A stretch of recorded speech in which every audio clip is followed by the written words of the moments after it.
Alright, welcome back to another video. Pardon for the wind, it's a little bit windy today, but today we're going to be doing some spraying again. Got the sprayer right there. Currently filling up the front tank here with water. Got the hose here connected to our well. So I think there's only like a 3 or 5 horse pumping motor in there, but it's pumping pretty slowly. But we're filling up the tank with water. I do still have enough water in here to finish the 2 loads that I need to do. But we're spraying 2 loads of fertilizer. Or fertilizer, ENC, all sorts of good stuff. And picks. We're going to be pixing some cotton. So we have some stance back here. That's picks. That's to regulate the cotton a little bit. It's to where the cotton won't grow taller, or well, it'll still grow taller, but it'll encourage it to grow more fruit. So we're putting that in there. We're putting some ENC in there. This is also just extra nutrients. And then we're also putting some Coron in there. So it's 10-0-10. Kind of nitrogen, all sorts of good stuff in there. That's all just nutrients. So it's not actual chemical or anything like that. It's all just nutrients. I'm doing 2 loads, and I'm going to put this whole thing on this circle. There's 260 gallons in here.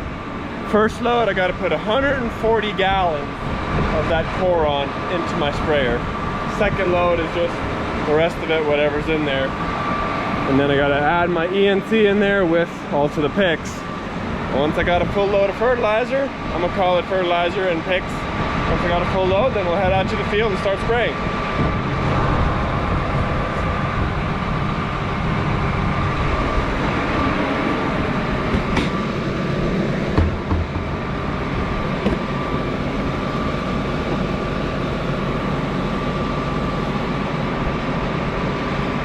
Trying to find my right hose now. That would be, let's see, the green one comes there, heads around here. Yep, at that one. Open that valve. Let's see if we can reset this. Let's close that first. Let's see, reset to 0. There we go. Let's open that. Crank it up. Looks like it's getting some air out of the line. Be pumping here shortly. Yep, there we go. There's the blue. That's what we're looking for. Well, I gotta do 140 gallons of this. That's probably gonna take a while. And now we wait. Already got 71 gallons. And right now I just shut it off or I close that valve. Just waiting for that to finish up because I don't want it to overfill with water before I have a chance to finish the rest of this. So that's a lot of Coron to put in one tank. I already have that thing slowed down as much as possible. And I think I already got like 400 or 500 gallons in there. So definitely don't want to put too much water in there before I can finish putting all this in there. But just a waiting game now, 75.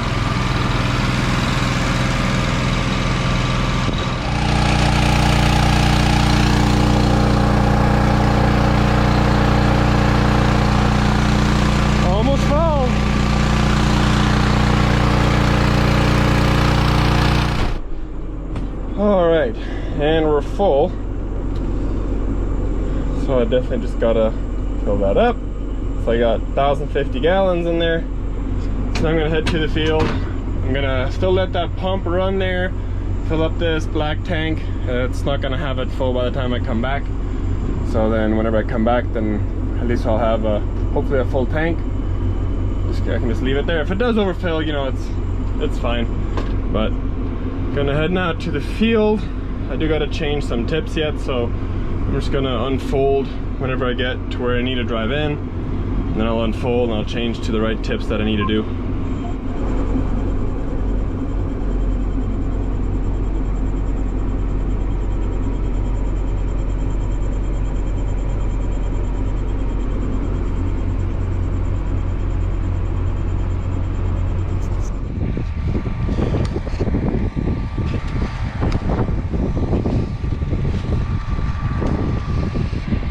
And got new tips. Well, actually I can't forget these in the front here.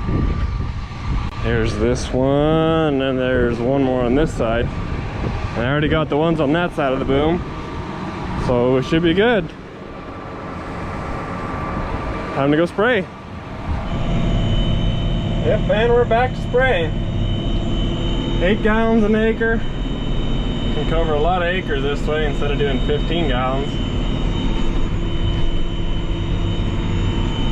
Some beautiful cotton.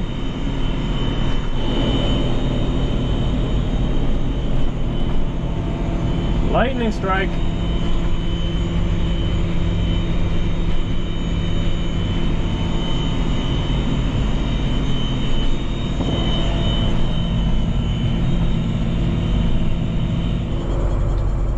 So it just got a little bit windy due to, I guess, some storm way out in the distance.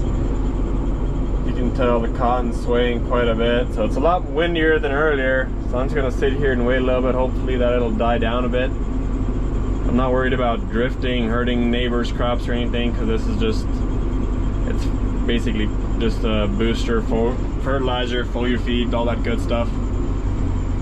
So I'm just waiting here. My brother's right there. He's shredding around the circle, getting rid of all the rest of the weeds. That was also long overdue, so I'm glad that we're finally getting that done. He's just gonna be sitting in the tractor for like the next week or so until it gets all done. So I'm glad that that's finally getting done. But as for now, I'm just gonna sit here and wait till the wind dies down.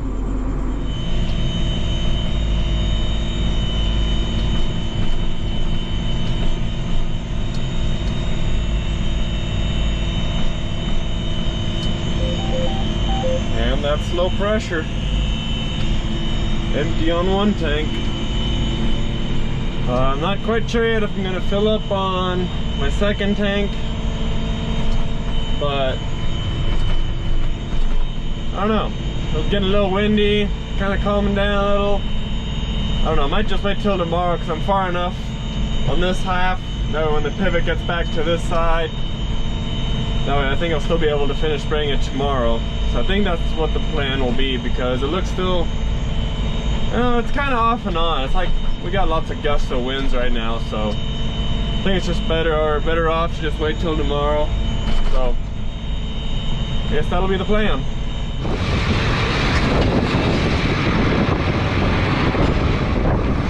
It looks like it's perfect timing too. Looks like it's about to be completely full on water. It's right there at the top. So I'm glad I can shut this down now. I just gotta open this valve back up, close this guy, and then this guy. And we're gonna take about 1,000 gallons, a little less, tomorrow. So I don't think we're gonna fill it up again. So I'll just disconnect this right away. We don't really need that anymore. So we're good. Little generator, turn that guy off too. Not gonna need that. So I guess, yeah, we'll call it for today and head back here tomorrow.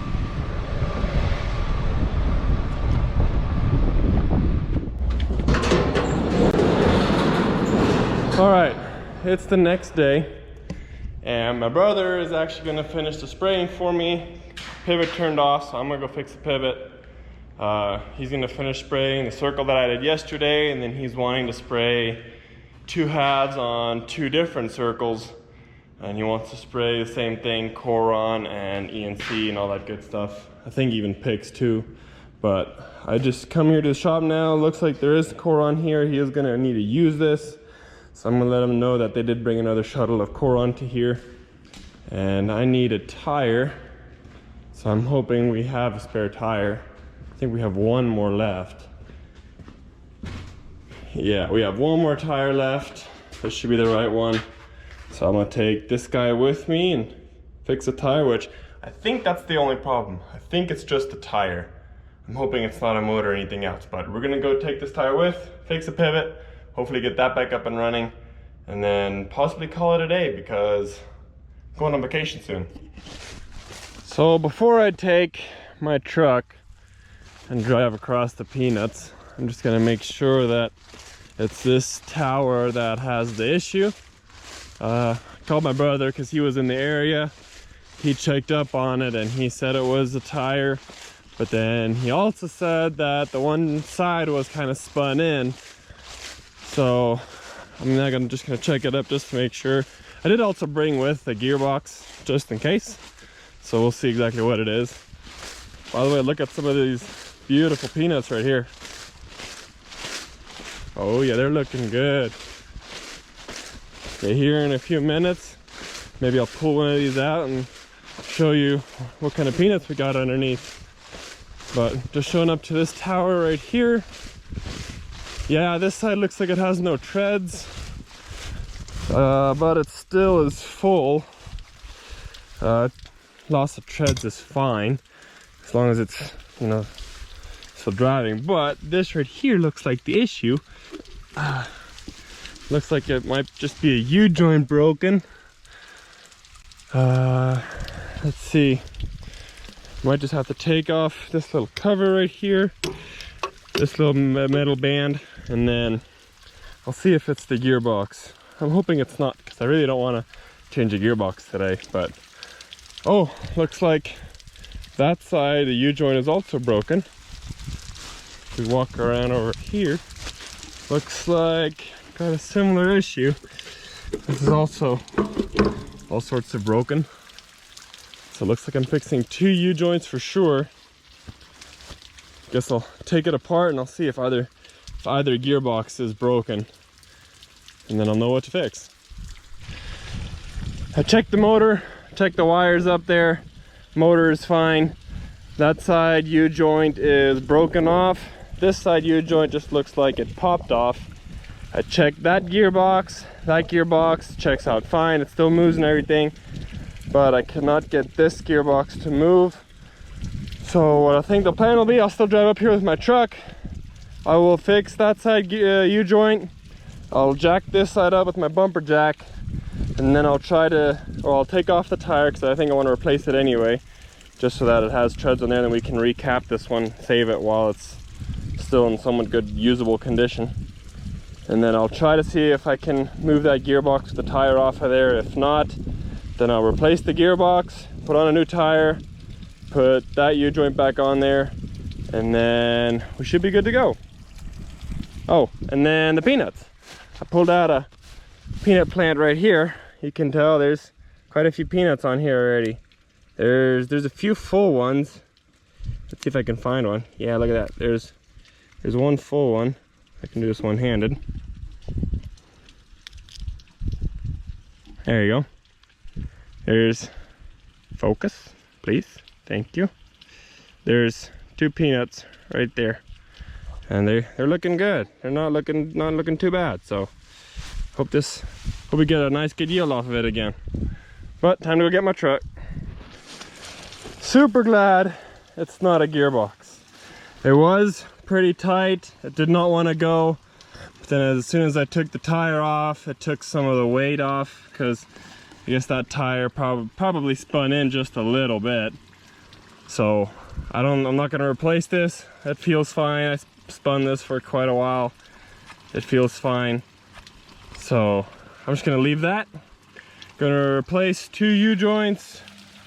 Then I'm going to put the new tire on there, because since that tire has no more tread, it's possible that it's going to get flat here soon anyway. So might as well get a recap on there. Basically, they just put a new tread piece on it. These are old semi tires, and they just put a new tread on the outside, and then we can use them again. And they can right away fix it if it has a flat or leak or anywhere, but it probably doesn't. But anyways, gonna just let that one get checked up on. That's why I have the new tire with me. Yeah. All right, pivot is still currently pressuring up, but I turned on the water already. I can just turn it on with my phone. We have field net on this one, so it's a little bit easier. Let's see if it works. And so far it looks good. It's really started moving. Put it back on reverse. So far it looks good. I'm assuming it's just realigning itself, so that's why it's driving so far. Yeah, so far we're good. Looks like there's almost water to the end of the pivot already. So this pivot's just barely moving onto the cotton side. Luckily it was straight with the rows. It was pretty easy to get here. Plus it's also 3rd tower from the pivot. So yeah, I'm glad this is working.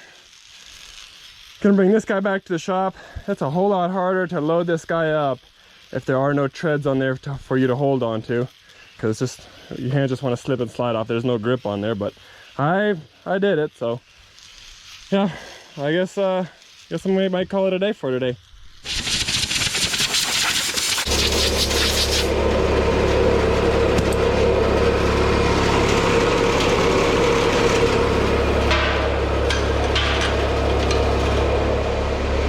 All right, I'm calling it a day.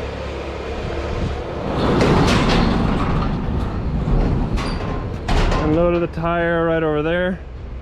I talked to my dad and he was like, yeah, since it's a good tire, we'll just put it on a different pivot, maybe on the first tower where it'll be a little bit less likely for it to get stuck.